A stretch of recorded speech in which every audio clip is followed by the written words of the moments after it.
Oral questions by members. Member for Nechako Lakes. Mr. Speaker, once again, there are hard-working families from the forest-dependent communities here in the gallery.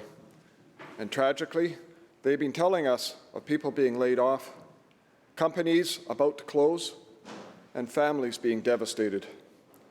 The Forest Minister's message of "don't worry, be happy" is not going over well with these families. The government admits their politically motivated policies will cost thousands of jobs, and yet the minister will not release the details to these families if their jobs will be lost. And now we have a doubling of the unjust and punitive duties, which will most assuredly cost more jobs in this province. Will the minister confirm how many jobs will be lost due to this double whammy? Minister of Forests. Thank you, Mr. Speaker, and I thank the member for the question. And I too want to acknowledge the guests who are in the gallery today. And I do want to say that we are moving ahead with revitalizing the forest industry. We are doing it in a way that not only is going to protect old growth in this province, which is something that we've all agreed on. I think every person in this House agreed with the old growth strategic review that was tabled in this legislature last year. I think everybody agreed with, as the majority of the province agree, that we need to do something, and we need to ensure that we are protecting those rare and iconic trees from irreversible loss.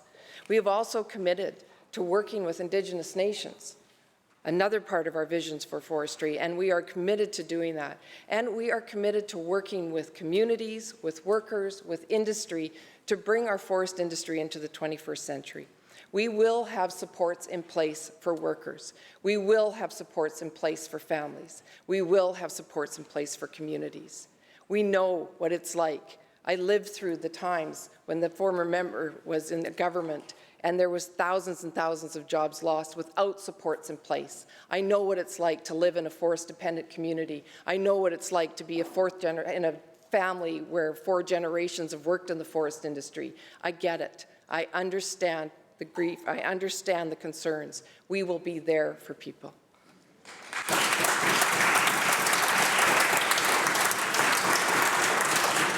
Member from Nechako Lakes, supplemental. Thank you, Mr. Speaker.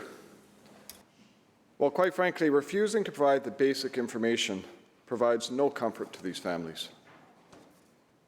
These hardworking men and women in one of the foundational industries of this province deserve better. First, we've seen this politically motivated policy with no analysis about the cost to jobs across this province.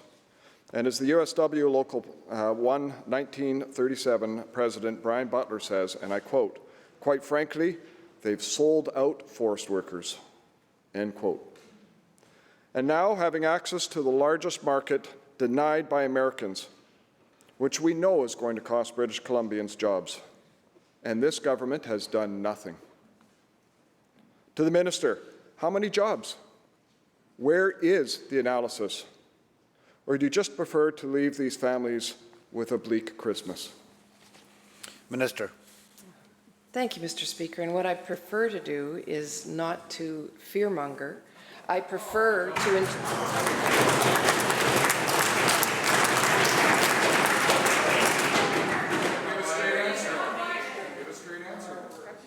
I think... Continue. Thank you, Mr. Speaker. We have been clear that when we talked about the deferrals, we are looking at 2.6 million hectares that potentially could be deferred. We are talking about potential job losses. If every area was to be deferred in the new year, we would expect about 4,500 jobs to be lost. We have been very clear about that. That is a potential for job loss. It's not 18,000. It's not hundreds of thousands. It is 4,500 jobs could potentially be lost. And members, we will... Minister will continue. Thank you, Mr. Speaker. We have been very clear with that, and we will have supports in place. We have also been very clear with that. We will have supports in place for workers. We will have supports in place for communities, for industry, and we have had industry reaching out to us. We have had industry who have said to us, that we understand the direction that you're moving in. We understand your vision. We agree it is time to bring the forest industry into the 21st century, something that should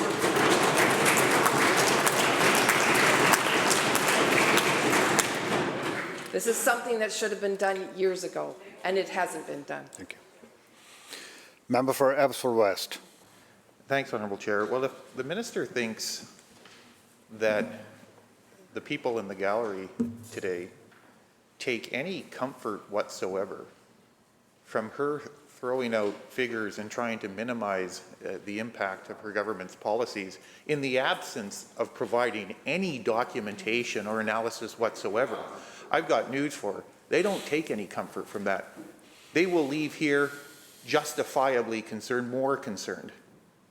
She said we're fear-mongering. Well, you know, yesterday the minister wouldn't even stand up and confirm on the record that the tariffs were being doubled. She couldn't bring herself to provide that level of information.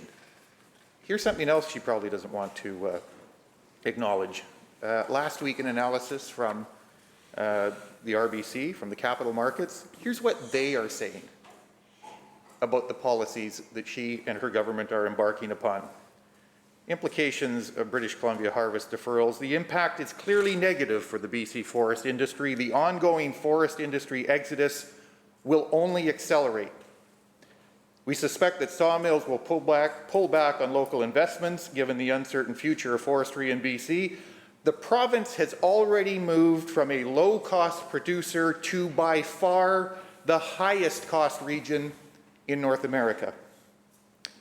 And the unfortunate thing is that less lumber will make it more challenging to grow the value-added applications such as mass timber, given that lumber costs will be far higher than other regions.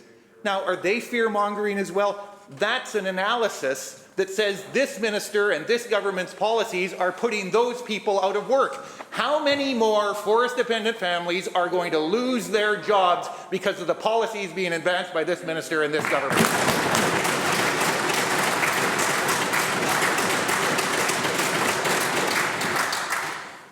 Minister of Forests. Thank you, Mr. Speaker. And we know that our forests have a special place for people in British Columbia, but we also know that we need to manage our forests differently. We need to ensure that we have a forest industry for generations to come, but also have a forest industry for people today. We need to ensure that we are protecting our forests. Those that are at risk of irreversible loss, we have to ensure we're protecting them. We have to ensure we have supports in place. And we are doing all of that. We are going to do it, and we are going to continue to do it. And I can continue to say it, but we are also acting on it. We are also working with Indigenous nations. We are working with industry. We are working with workers. We are going to reaching out to communities. We are doing that work to ensure that there are minimal effects, because we know what it is like. We know what it is like to lose jobs and not have any support. We know what it is like to lose jobs and not have a transition to retirement, not to have any support, to get some training so that you could learn something else. We know what that is like. Mr. Speaker, we will have those supports in place, and I will say it today and I will say it again. We will have supports in place. Member for Abbotsford West, supplemental. Thanks, Mr. Speaker. Well, I got news for the minister if she doesn't get this. The people here today, they don't want a bridge to retirement. They want to work in the forest sector in British Columbia.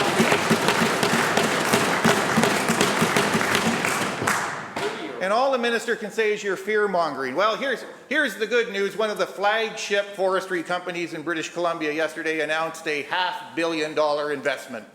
It's great news. Except they made the investment in Ontario and Quebec, Mr. Speaker. They didn't invest in BC. They made the investment there, and listen to the numbers. Oh, the members got lots of things to say. You should go out and talk to these people after the session. Minister, members. One of British Columbia's flagship forest companies, in response to the policies introduced and advanced by this government, the absence of a softwood lumber agreement, Interfor's production will be as follows. 62% of the lumber they now produce will be from their US operations, 20% will be from Eastern Canada, and 18% will be from British Columbia. That's one of our flagship forest companies. Surely the minister isn't proud of those numbers, and that trend is going to continue. The people here in the gallery today want to know the details. They want to know how many of their jobs this government, this minister, are prepared to sacrifice on the altar of misguided policies.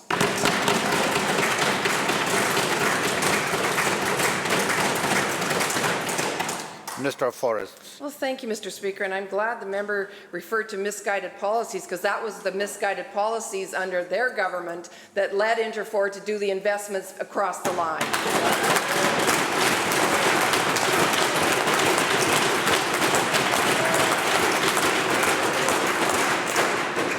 As did a number of other companies.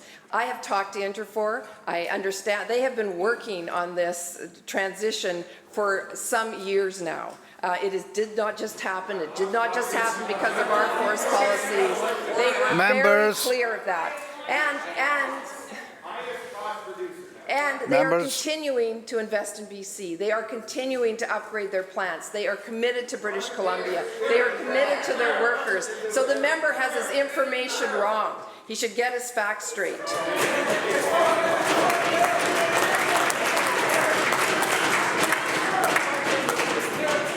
Order. We hear Members. We hear every day Members of will come to order. Mr. Speaker, I'm talking to companies, I'm talking to industry. They are continuing to want to invest in BC. They are committed to BC, and they are committed to workers. We are working together to bring the forest industry into the 21st century, something that government should have started years ago.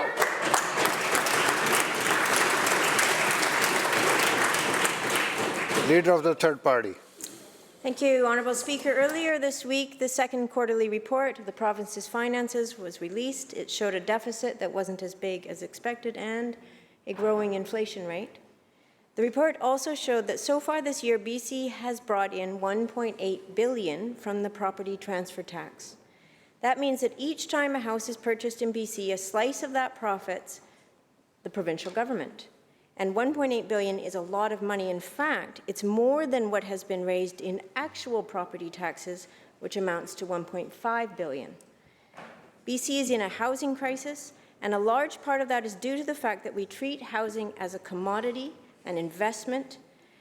Housing is a way to make money, not a way to shelter families and communities. Housing prices for all types have increased by 17.1% this year. So a home that would have sold for $800,000 last year would now go for $936,000.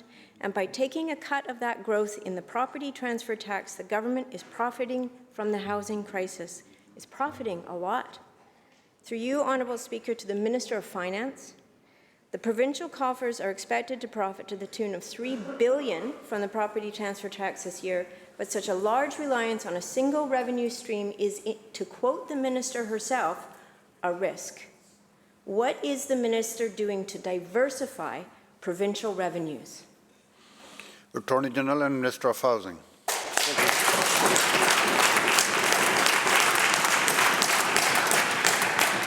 you very much, Honourable Speaker, and thank you to the member for the question. I think housing is one of the most important issues facing our province. Our government has taken a number of steps to address speculation in the housing market. We put in place the speculation tax, which was an innovative and a brand new tax, actually under former Finance Minister Carol James, who's in the House here today.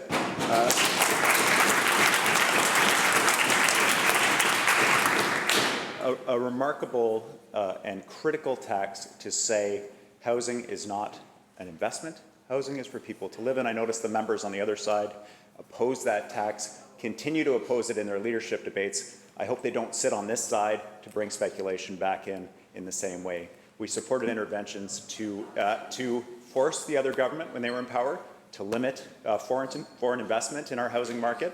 We'll continue those measures. It is a risk to be dependent on this. I know the member's not suggesting we get rid of that tax, but we're trying really hard to shift housing into a situation where the supply that we have in the province meets the demand. We had about 50,000 new British Columbians move to this province because of the opportunities that are here. We need the housing to support them. That's why we're working with municipalities, the Minister for Municipal Affairs. That's why BC Housing has 2 billion going to workforce housing from this government as we build the housing for the future.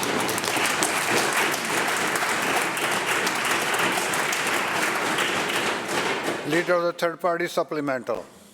Thank you, Honourable Speaker, and thank you to the Attorney General, Minister for Housing, for that response. However, what I'm asking about is diversifying provincial revenues. While the province makes billions of dollars, 1 in 3 renters are worried about making next month's rent. BC has the highest rent in the country.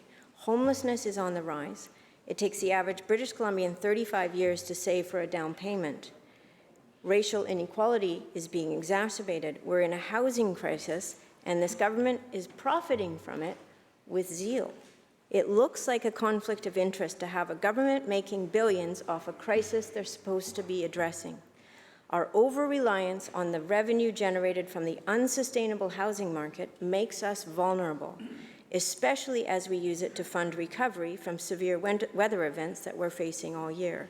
Through you, Honourable Speaker, again to the Minister of Finance, we need to have the confidence that this government is taking seriously the responsibility to diversify BC's economy.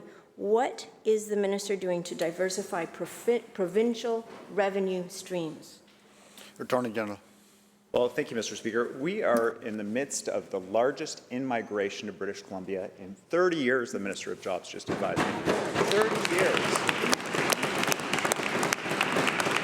So the member wants to talk about diversifying the economy. What better evidence of how we're building an economy that works for everybody than people voting with their feet and coming to British Columbia? And we need to have the housing ready for them. We need municipalities to be building the supply that's there. BC Housing's partnering with them. The Minister for Municipal Affairs is working with them to expedite approvals processes, and it is working. The member suggesting that we're not acting on this, I don't understand it.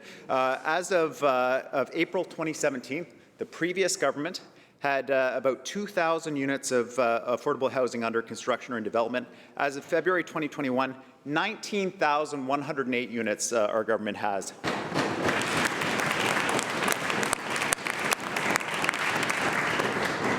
We have rental housing under construction at record levels, as we have for the past 3 years in the province. Since the introduction of the speculation tax, 18,000 previously vacant homes back on the market as rental homes. We're doing the work, Honourable Speaker, but there's a lot more to do.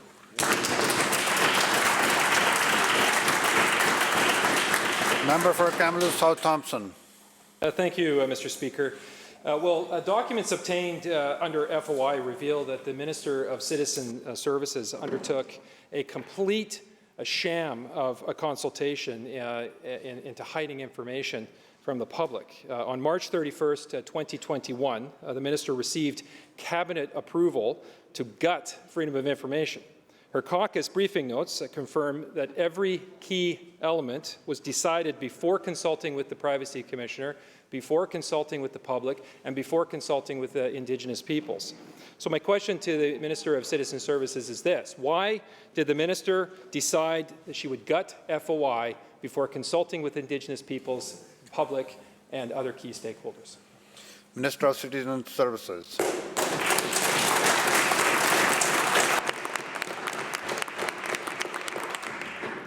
Thank you, Honourable Speaker, and I want to thank the member for the question. So the Freedom of Information and Privacy Protection Act has not been updated since 2011. The legislation is outdated and it's not serving the needs of British Columbians. We've been contemplating changes to the FOIPA Act since 2017. There's been consultation ongoing since then, 2018, 2019, 2020, and 2021. We've been listening to people. It is our role as government to listen to what's going on in people's lives.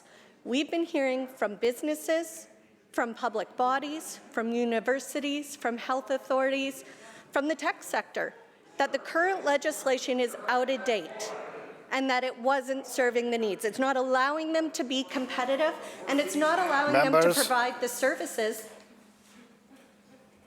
Minister, continue. Thank you. And it's not allowing them to provide the services that people have come to count on during COVID-19. We had to implement a ministerial order so that people were able to FaceTime with their doctors, or so that we could use Google Classrooms. It's these types of important services that are embedded in the amendments in our legislation we have before us today that will allow us to continue serving British Columbians, allow them to keep accessing the services that they have come to expect and that they rely on. Thank you.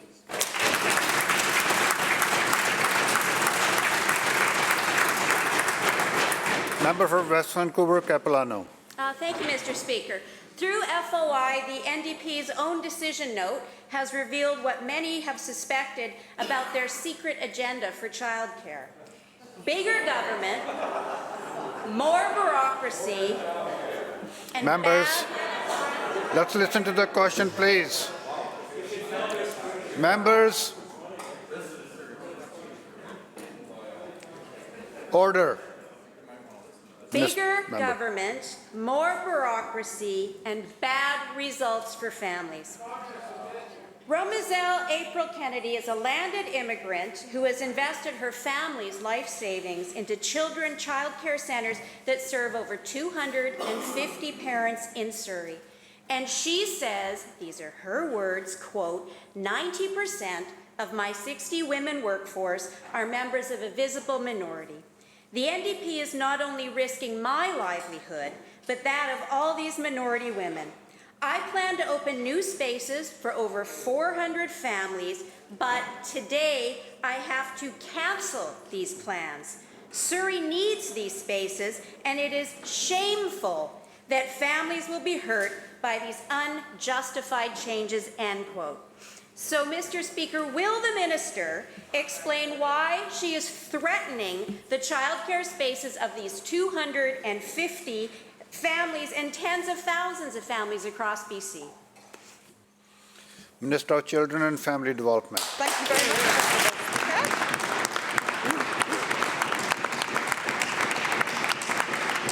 Honourable Speaker, for years, the members opposite neglected childcare. They left families to fend for themselves.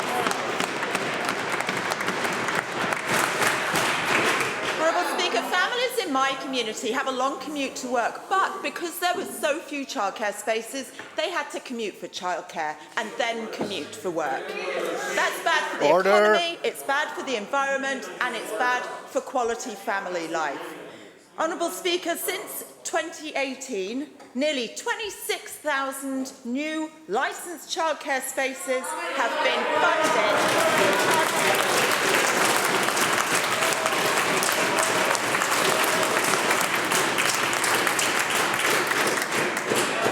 That is the fact. Minister, take a seat.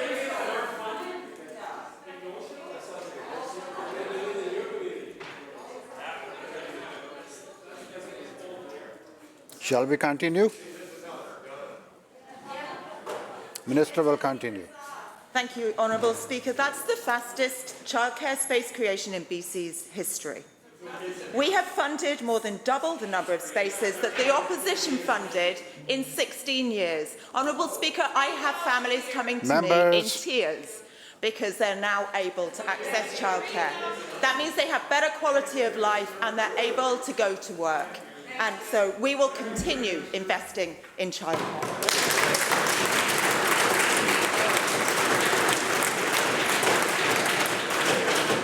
Leader of the Official Opposition. Thank you, Mr. Speaker.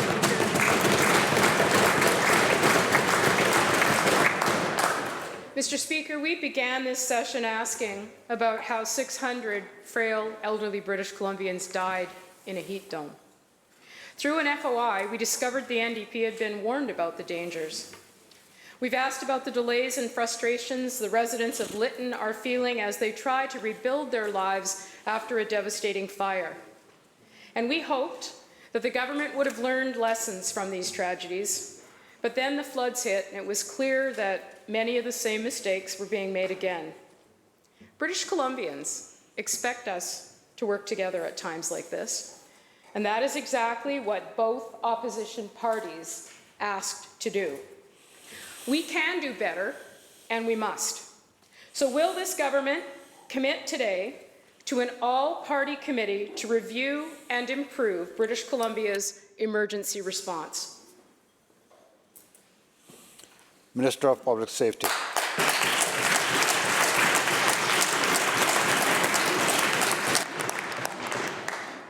Thank you, Honourable Speaker, and I appreciate the question from the member. And there is absolutely no doubt that the past 20 months have been more challenging than just about at any other period in the province's history.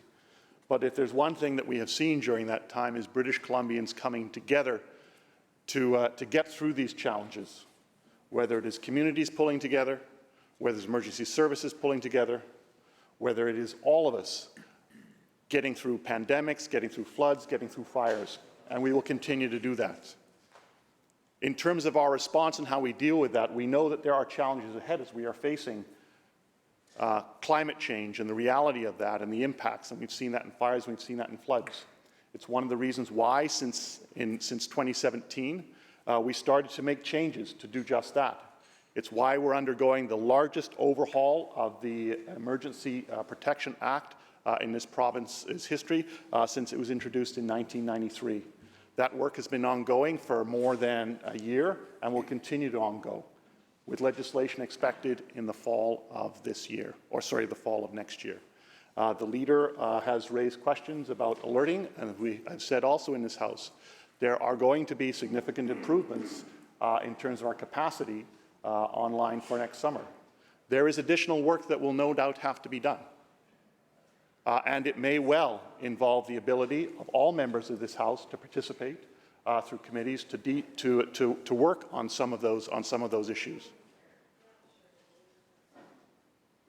But what I can tell you, the priority of government right now is to ensure the well-being of British Columbians impacted by these disasters, to work on the recovery, to get this province up and running as quickly as possible, as soon as possible, and as safely as possible.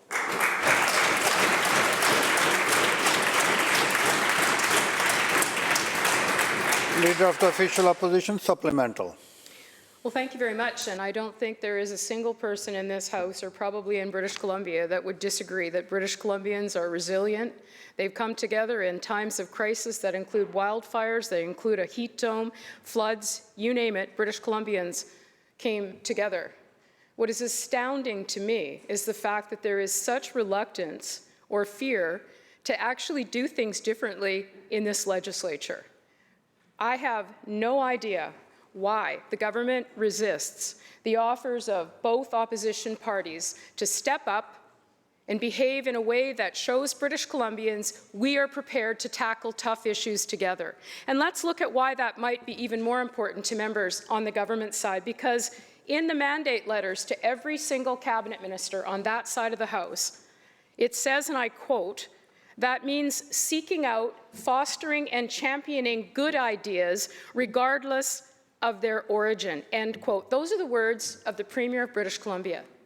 And it's not just floods, and the minister knows that. When we think about reconciliation, it is one of the most significant challenges of our time. And all of us were devastated when we learned of the confirmation of unmarked graves, not just in Kamloops, but across our province and country. And even more devastating when we think about what we could do together. In British Columbia today, an average of 6 people die as a result of an opioid crisis. It is a crisis that is unprecedented in our province. The leader of the third party and myself, months ago, said to this government, "We want to work with you across party lines." How on earth could that be seen in a negative light? The Premier said that means seeking out, fostering, and championing good ideas regardless of their origin. Look across the aisle. It's time to show British Columbians we can actually do business differently. We can be better together, and we must be. So, to the Deputy Premier, when will the government recognize the importance of sending that message to British Columbians, especially at times like this? Whether it's related to the pathway to reconciliation or to deal with the opioid crisis in British Columbia, we call on the government today, both opposition parties, We want to work across party lines on those two critical issues, as well as look at emergency response. Will the government honour the Premier's words and ensure that we can work together across party lines?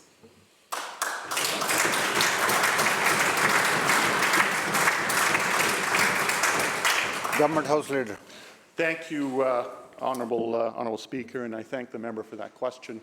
I think all of us in this chamber want to ensure that we are doing everything we can to address the crises that we face. And there is amazing work being done right across this province by British Columbians of all political persuasions, from all walks of life. And there's amazing work being done in this House on cross-party lines on a daily basis. There is significant cooperation that takes place. And in touring disaster sites, for example, whether it has been fires or in floods, we have brought along members of the opposition. And there's a serious question the member raised, and I really appreciate it. But I will also remind members, particularly new members on that side of the House, there was a time when you guys sat on this side and you didn't do things like that. Yes, it is. Members, and we'll listen to the answer. And I only say that not to be the focus of my response, but to make this point. Absolutely, there are opportunities for cross-party cooperation.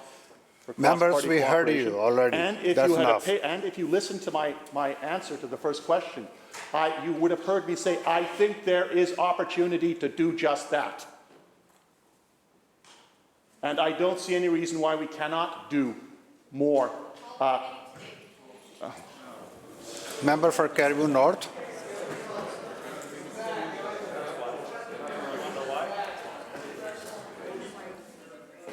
Every member will come to order. Thank you, Mr. Honourable Speaker. Continue. Thank you, Honourable Speaker, because when committees are put together, they are done in the context of a terms of reference, in terms of a project, you know, Honourable Speaker, it's pretty clear. I'm trying to tell them that, yeah, there's opportunities, but what I'm getting is sort of partisan rhetoric back, which tells me that, you know what?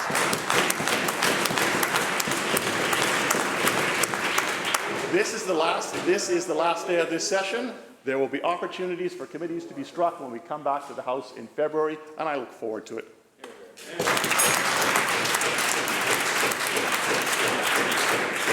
The bell ends question period.